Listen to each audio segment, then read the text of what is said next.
Hello, I'm Dr. Tiffany Anderson, the Superintendent of Topeka Public Schools, here to read a book with you about Juneteenth. This book is called Juneteenth for Mazie. Juneteenth is on June 19th, so boys and girls, strap on your seats and get ready for a great book. Now today, as I read this book, I am wearing the colors green, black, and red. Do you know why? I'll give you some wait time. Okay, I'll tell you. It's because green, black, and red are the colors for Africa. The African flag are green, black, and red. So I have red in my scarf, green on my jacket, and black in my dress. And I wore those colors because this book is about the end of slavery. And as I read, I'll turn the book around so that you can see all of the pictures right after I finish each page. I'm not going to read the whole book, but I'll read half of it, and then you have to learn more later when you go check this book out yourself. Mazie wants to play outside, but it's too late. It's getting dark, Mazie. It's time to stay in. Mazie wants a cookie, but it's time for bed. Not now, Mazie, little one. It's too close to bedtime. Mazie wants to stay up late, but she's too little.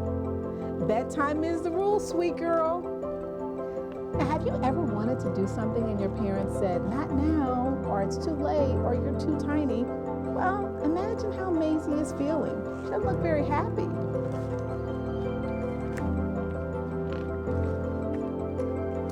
Why so grumpy, Sugar Bear? asked her dad. I can't go anywhere I want. I can't have anything that I want. I can't even do what I want, Mazie said. Well, tomorrow, said her dad, you can have a celebration. What are we celebrating? Asked Mazie. Now, boys and girls, you know the title is Juneteenth, so what do you think we're celebrating? If you said Juneteenth, you got it right. We will celebrate the day your great-great-great-grandpa Mose crossed into liberty. That day will be celebrated by us and many more families on a day we call Juneteenth. Dad lifts Mazie into his arms. I bet you're tired of hearing no all the time. Well, great-great-great-grandpa Mose heard no even more. So what do you think great-great-grandpa Mose probably was? Well, if you said he probably was in slavery at the time, I'm not going to say he was a slave because no one really is a slave, but they may be in slavery, and he may have been in slavery at that time, an enslaved African American at that time.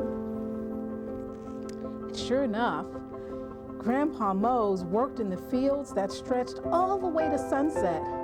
He and other slaves would be bone tired, but they had to keep going.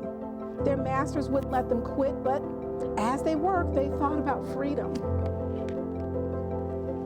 Now, this book references Mose as a slave, but I might change that just slightly. He was an enslaved person, and as an enslaved person, he didn't have freedom. Oh my, look at that beautiful sky, boys and girls. Well, and before they finally went to sleep at night, they prayed about freedom. They made plans for freedom, for change, and for a better future. Some slaves ran north to freedom, following the bright star in the sky. Hey, if you were going to make plans today about the future, what kinds of things would you plan for? What would you write on your list? Well, boys and girls, let's find out what happens next. Oh my goodness, they would sweat, they bled, they cried, oh, all those cries, but they were quieted by a single proclamation. It was from a brave president.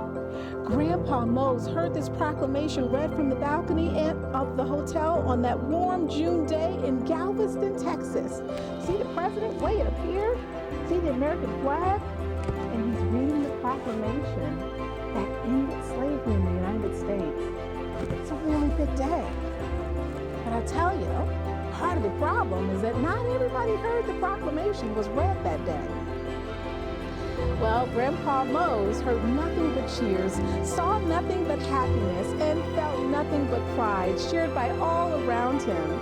The cheers became dancing, the dancing became celebrating. It went on and on and on into the night. Wow, imagine that celebration. That's a celebration for freedom. Hey, boys and girls, how do you celebrate? What are things that you do to celebrate things that you're really happy about? So imagine if you were here, how might you be celebrating? Grandpa Mose and the others had found freedom. They continued to work, but this time they were paid for their hard work. So they worked and they saved, and they never forgot the moment they heard, the moment that their lives changed forever. Wow. They even are dressed differently.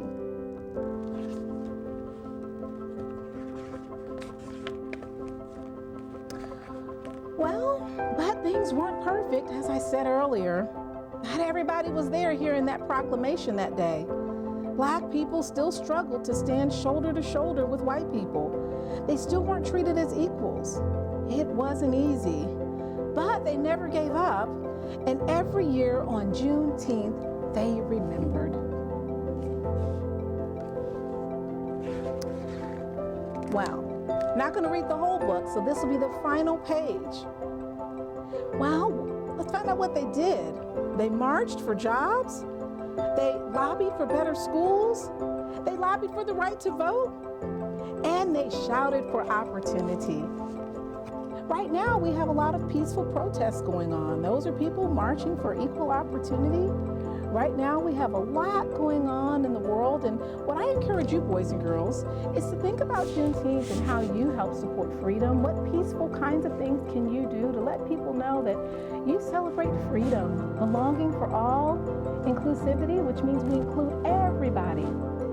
So I stand before you as the first African-American female superintendent. And how did that happen? Well, because of people like Grandpa Mose, whose shoulders I stand on. So boys and girls, remember, June 19th is when we celebrate Juneteenth. If you want this book, go to the Shawnee County Library, check one of these books out, or look up something online about Juneteenth. But more importantly, remember, we are better together. So take June 19th and join me in celebrating. Thank you, boys and girls. And if you're reading this at night or listening to me and it's nighttime, good night, have a good sleep, and we'll see you soon in August. Bye-bye.